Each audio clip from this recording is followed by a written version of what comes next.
A question for you. Rice was really close, was really competitive throughout the back end of last season. Like almost every game was a squeaker. It was really tight going into the fourth quarter. So do you think that those close games reflect that Rice is pretty close to turning the corner and that we could have a real bounce back from last year's 4-8 season? Like, was that 4-8 season the precursor to, a 7-5 or an 8-4 season this year, or was that back end surge? Is it a little bit more complicated than meets the eye? I'd say it's more complicated because this was the same Rice team in 2020 and 2019. Look at the 2019 Rice scores if you have the chance. They played a good Marshall team really close, a good Southern Miss team close. That Baylor team went to the Sugar Bowl that year. They were an overtime away from beating Oklahoma in the Big 12 championship, and Rice took them to one possession game. Rice was so competitive in 2019. Almost every single game, it was a close game at halftime, and it seemed like they were going to turn the corner, and they finished 3-9. They won 3 straight to end the year after an 0-9 start with like 9 close losses.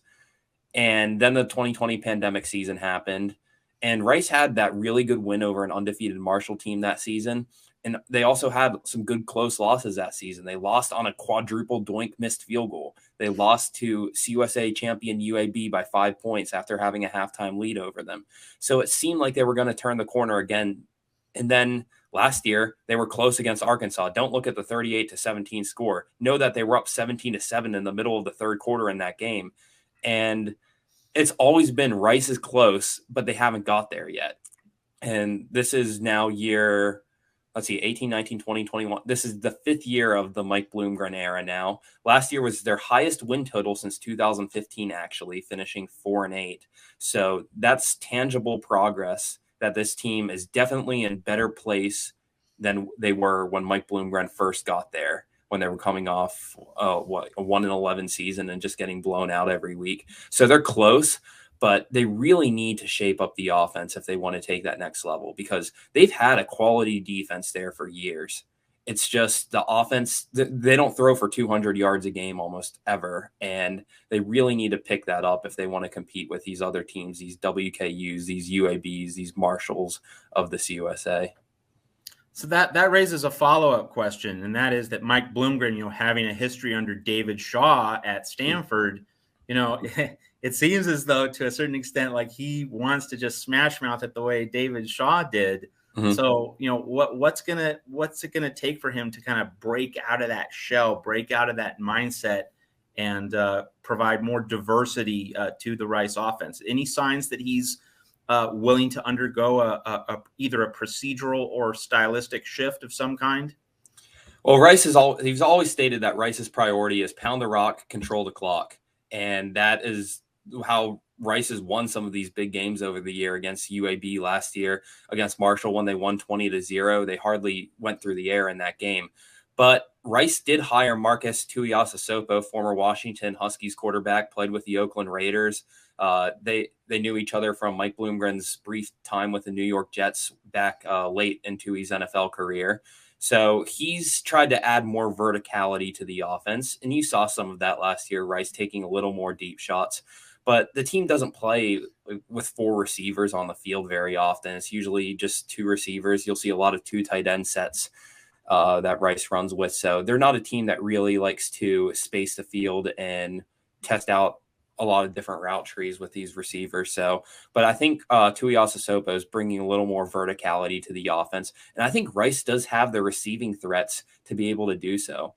They've operated the last 2 years basically without their number 1 receiver, Brad Rosner, who should make a triumphant return this fall. He played 1 game last year, I think had 2 receptions, but in 2019, he was the team's leader in receiving yards and was a great vertical threat for the team. So getting Rosner back in the lineup should help. I'd like to see what he looks like post-injury, post-surgery. And then that you have Cedric Patterson III, CP3, who came over from New Mexico, and he really stepped up late in the season. I think he had 5 touchdowns in his last 6 games, had 100 yards to finish the year. So I think Rice is finally getting the names that they need at these receiver positions in order to succeed. So that should be a big development for the offense. But they really need to take that next step. They can't afford to have games like last year when they played UTSA and they did not cross the Roadrunners 45-yard line just because the offense was not creative enough to get those yards. Steve, how do you view the shakeup that seems to be a domino effect in college football with the expansion that's going on? Oklahoma, Texas, that affects the Big 12. The Big 12 picks off the American. Now the American has to go after the Sun Belt, and it just has cascaded through. And the Conference USA has been a victim of this. And just what is your thought about the conference going forward?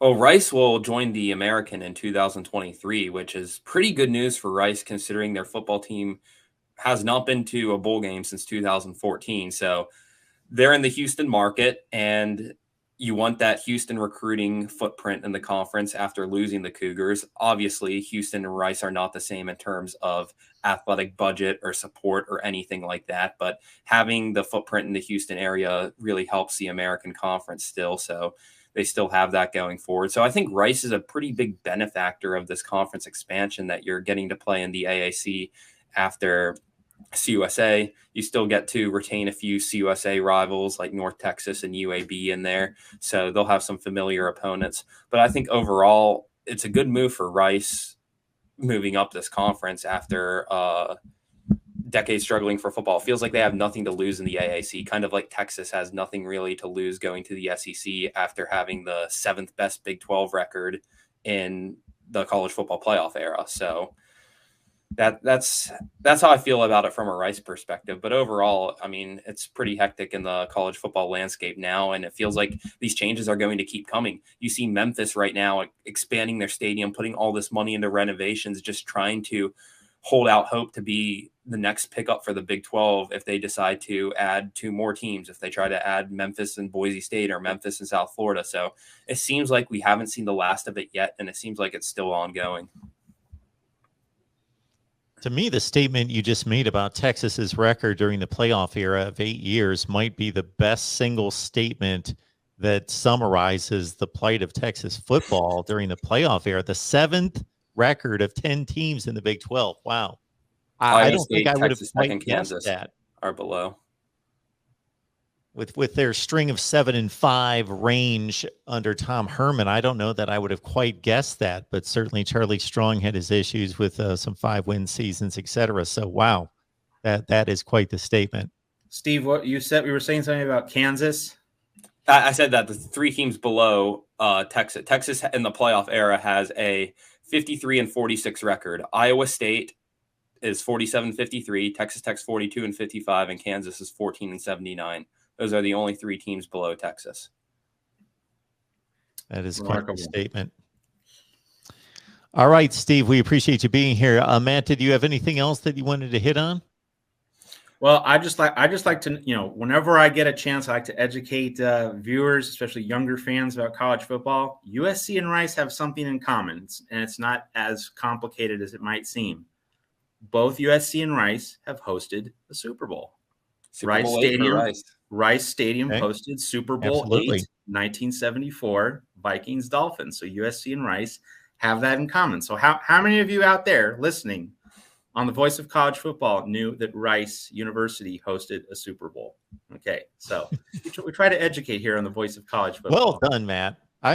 I didn't forget about it, but I just wasn't, my mind wasn't there to bring that up. But it's the middle of May. Why? To think about exactly to think about where the Super Bowl has come, to go back to 1974 and to look at some of the stadiums for the first 8 to 10 Super Bowls. Tulane Stadium in New Orleans, and of course, which hosted several times, but Rice Stadium, the one game, Vikings Dolphins game. Yes, it's pretty fascinating to think, the humble start of the Super Bowl, even though. And Rice used to be a big deal. Rice beat Alabama in the Cotton Bowl, in the 1950s, and it featured one of the most infamous moments in the history of college football. Dickie Magle running down the sideline and Tommy Lewis coming off the bench to tackle him. One of the most remarkable moments in college football's very long, over 150-year history. Great stuff. Way to wrap it up, Matt. Thank you so much for that perspective on Rice football.